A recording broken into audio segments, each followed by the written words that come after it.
Hell, you Same as the Challenger, by the way. Something foot-pounds of torque. Will you quit mentioning your damn Challenger, dude? I can get that Challenger. You're 10 obsessed. kinds of. We could not have gone full throttle wide open, made that right turn out of the parking lot back there, and it held the ground like this thing. That's what makes it more fun to drive. Well, is that it will let you go crazy. I'm a huge fan of drifting and tire smoking going sideways, but you know what? Kenny Brack really proved a point at the X Games this year. That drifting stuff looks cool, but it's the old adage of when your wheels are spinning, you're not putting power to the ground. This car will put power to the ground in just about any circumstance. That's what, I mean, it was the fastest car around the Nürburgring ring until the Porsche Panamera came around. You know, and I just wonder what it's going to be like once that car really goes into full production. I mean, it's starting to, you know, show up here and there. There's a couple of them been spotted here in the DFW area. We've seen one so far. Yeah, we saw a couple out at the LA Auto Show. Yeah, I mean, it's a neat car, but on the one hand, on the other hand, this car looks better. To me, the Panamera looks like, you know, you stretched a Porsche. It looks like you stretched a frog. I mean, well, it does look like you stretched a frog. Yeah. It does. I mean, that's what my gal, I've tweeted it a couple of times. That's what she said. She's like, it looks like somebody stretched a 911. She goes, no, it looks like somebody stretched a frog. But if you're a Porsche fan, you know, no offense, because Porsche's a great car. It's got a great following. It's just not my particular cup of tea. But, you know, if for Porsche fans out there, that car might be what, if you're a GM fan and you really like Corvettes, but let's say you got married and you're having a little one or whatever, this is the perfect family car for the driving enthusiast. I mean, there's 4 of us in the car right now, and she's the only one that's small. Yeah. You know, the rest of us are pretty good size. And I mean, I'm a big old boy, and you know, I'm a fat ass. Charlie can eat with me, you know. So it's I can out-eat both of them. You can out-drink both of those. No, he can't. I don't know about that. Dick can't out-drink shit, dude. He's a lightweight. Yeah, I'm good at eating, not so much to drinking. One of the nice things about this car, I mean, it's planted everywhere you go. It's sure-footed. You're not trying to, you know, balance power with the handling, because the car takes care of everything. No, I mean, classic example. Just ease along, make this pass, let up. I mean, obviously you're seeing a jerk because I'm doing a little bit extreme input and output here. Oh crap! Sorry to interrupt you, but I just realized this, and this is really cool. What? The speedometer has chaser lights. Yeah, it does. As the needle goes up, there's a red line of LEDs that goes up with the LED behind it.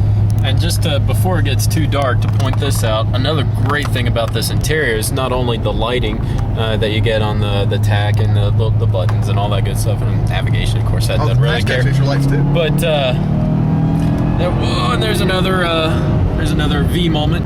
But you got V moments. There you go. You got stitching all over. You got a nice good soft touch leather. You've got wood grain. You've got chrome accents all over the place, and it really makes a very luxurious style of interior. One of the things I like about Cadillac's new interiors are the HVAC controls. Yeah. The dual zone setup with the LCDs at the bottom, right? Bottom quarters.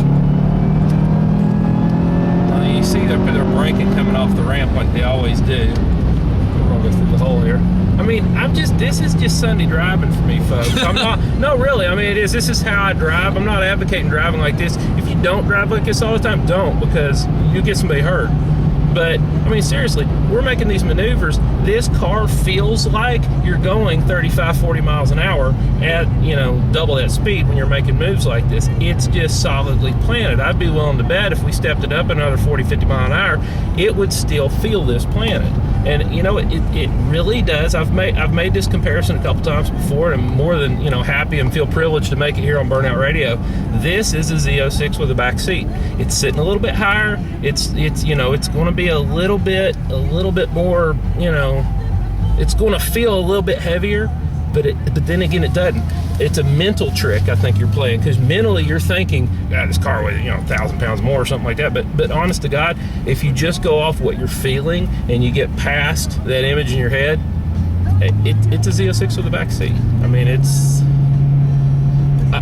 although one thing in saying that, let me say this. Other than you'd never have 4 people in a Z06 unless you know, playing some kind of weird clown game or something.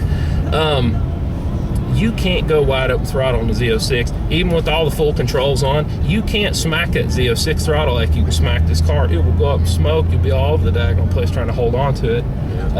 Whereas in this car, I mean, you got the extra weight to help keep the traction down. Absolutely, you got that, and that's where it really comes into play. I mean, and I got to give kudos to General Motors. The fact that you guys have cut that cool deal with Michelin, you know, for the ZR1 and for this car to get the Michelin Pilot Sports on the production cars here. Kudos, because those tires, not to knock Goodyear. Goodyear's made some great cars, you know, great tires for GM cars over the years. Better. Man, these Pilot Sports. I mean, these are the tires that we run on the vets when we want to run, you know, serious events, not just get out and drive them on the street for whatever. And they cost so much more is the thing. I mean, you'll go through them, but this car holds planted so well. I don't think you'll go through the tires as quick. At least most people won't, because you're not doing a lot of slipping and sliding in this car. I mean, the car is just stuck to the road. So we're never going to get out of this traffic jam. I don't know if we can make it back to Elbow. Yeah. Because we got to go back to Four Seasons anyway. Yeah, we do.